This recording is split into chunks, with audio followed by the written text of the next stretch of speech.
नमस्कार, कैसे हो? मस्त ना? कुसुम प्राइवेट ट्यूटोरियल में आपका स्वागत है। आज हम 8th स्टैंडर्ड की हिंदी की कविता पढ़ेंगे।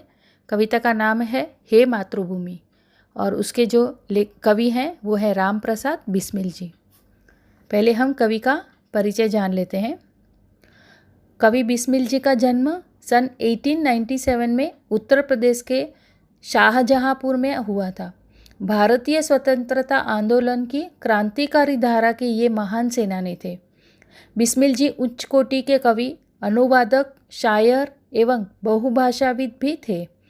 इन्होंने काकोरी कांड को अंजाम देकर अंग्रेजी शासन को हिला दिया था। इनके द्वारा रचित सभी पुस्तकों के अंग्रेज सरकार ने जब्त कर दिया था। सरफरोशी की तमन्ना अब हमारे दिल में इनकी प्रसिद्ध रचना है। राम प्रसाद जी को 19 दिसंबर 1927 को 30 वर्ष की आयु में गोरखपुर जेल में फांसी दे दी गई थी। तो ये हमारे कवि थे। अभी हम कविता पढ़ेंगे भावार्थ के साथ, ठीक है। शीर्षक दिया है हे मातृभूमि। तो इसका पहले अर्थ देखते हैं। हे मातृभूमि का अर्थ है, मातृ का अर्थ है माता और भूमि का अर्थ है धरती। तो धरती माँ, ऐसा इसका अर्थ होता है, ठीक है। अभी हम कविता की पंक्तियाँ पढ़ते हैं। हे मातृभूमि तेरे चरणों में शीश नवाऊं, मैं भक्ति भेंट अपनी तेरी शरण में लाऊं।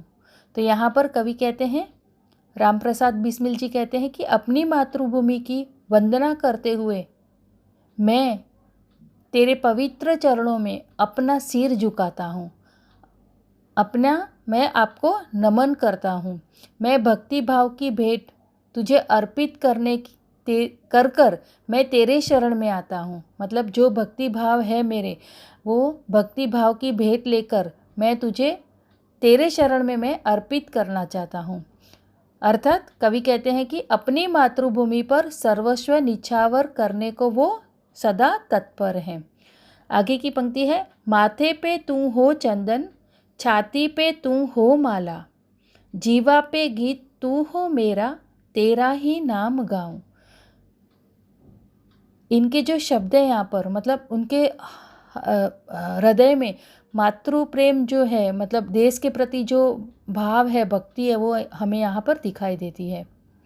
कवि कहते हैं कि मेरे माथे का चंदन, मैं तेरे माथे का तिलक बनना चाहता हूँ और मैं गले के माला भी बनना चाहता हूँ और मेरी जुबान पर तेरे ही गीत हैं।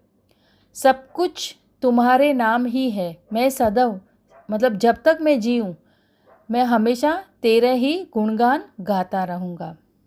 अभी आगे की पंक्ति इस प्रकार है, जिसे सपूत उपजे श्री राम कृष्ण जैसे, उस धूल को मैं तेरी निज शीश पे चढ़ाऊँ। देखो क्या कहते हैं बच्चों, कि अपनी मातृभूमि में जो अपनी भूमि है वहाँ पर राम और कृष्ण जैसे सपूतों ने यहाँ पर जन्म लिया है। ऐसी धूल मैं अपने माथे पर चढ़ाना चाहता हूँ।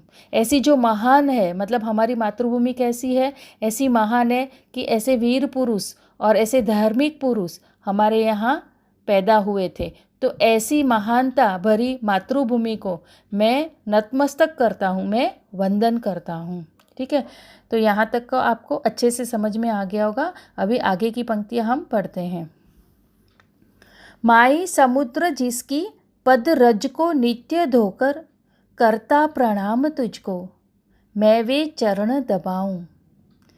क्या कहते हैं कि माई जो समुद्र जिसके पैरों की धूल को अपने जल से लगाकर धोकर प्रणाम करता है, मैं भी उन्हीं चरणों को दबाना चाहता हूँ। अर्थात कवि कहना चाहते हैं कि मैं जिंदगी भर मातृभूमि की सेवा करना चाहता हूँ, ठीक है। आगे की पंक्ति है, सेवा में तेरी माता मैं भेदभाव तज कर, वह पुण्य नाम तेरा प्रतिदिन सुनूं सुनाऊं। राम प्रसाद बिस्मिल यहाँ पर कहते हैं कि मैं हर प्रकार का भेदभाव त्यागना चाहता हूँ, चाहे ऊंच नीच हो, चाहे अमीरी गरीबी हो, कुछ भी हो, मैं वो त्याग कर तुम्हारी ही सेवा करना चाहता हूँ। मैं प्रतिदिन सिर्फ तुम्हारे ही नाम का ही गुणगान करना चाहता हूँ। तो कवि कहते हैं कि मैं मातृभूमि के लिए सर्वस्व त्याग देना चाहता हूँ। मातृभूमि मेरे लिए सबसे ऊपर है। ठीक है, तो हम आगे की पंक्ति अभी पढ़ते हैं। तेरी ही काम आऊं, तेरा ही मंत्र गाऊं, मन और देह तुम पर बलिदान मैं जाऊं। देखो कितनी खूबसूरत पंक्तियां हैं। मंत्र गाऊं यहाँ पर मतलब तेरे मैं गुणगान गाऊं।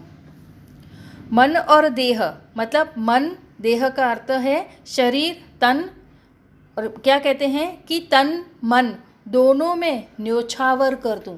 किसके ऊपर न्योछावर करना चाहते हैं? अपनी मातृभूमि पर। मतलब मैं जब तक जिंदा हूँ, मैं तब तक मेरी मातृभूमि के ऊपर अपना सारा मन तन सब न्योछावर करना चाहता हूँ।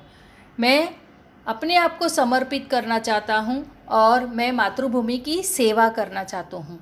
तो यहाँ पर इन्होंने अपने मन के भाव बताए हैं। उससे हमें पता चलता है कि ये कितना उनको देश को प्रेम था उनको, मतलब वो अपनी मातृभूमि को स्वर्ग से भी महान समझते हैं। और देखो बच्चों, यहाँ पर ना अभी आपको प्रस्तावना पता चल जाएगी कैसे हमें लिखना है। तो पहले कवि का नाम, फिर कवयित्री और कवि जो भी रहेंगे उनका नाम लिखना होता है, फिर कविता का नाम, और उसके बाद में उसके अंदर क्या मैसेज हमें दिया है। बस अगर ऐसा हमको समझ में आ गया तो हो गई हमारी प्रस्तावना। तो मैं अभी यहाँ पर इसकी प्रस्तावना आपको बना के दिखाती हूँ। हे मातृभूमि कविता में भारत के महान स्वतंत्र सेनानी कवि राम प्रसाद जी ने मातृभूमि के प्रति अपना सर्वस्व निछावर करने की इच्छा व्यक्त की है। तो ठीक है, हो गई ना यहाँ पर प्रस्तावना। ठीक है, तो थैंक यू, धन्यवाद।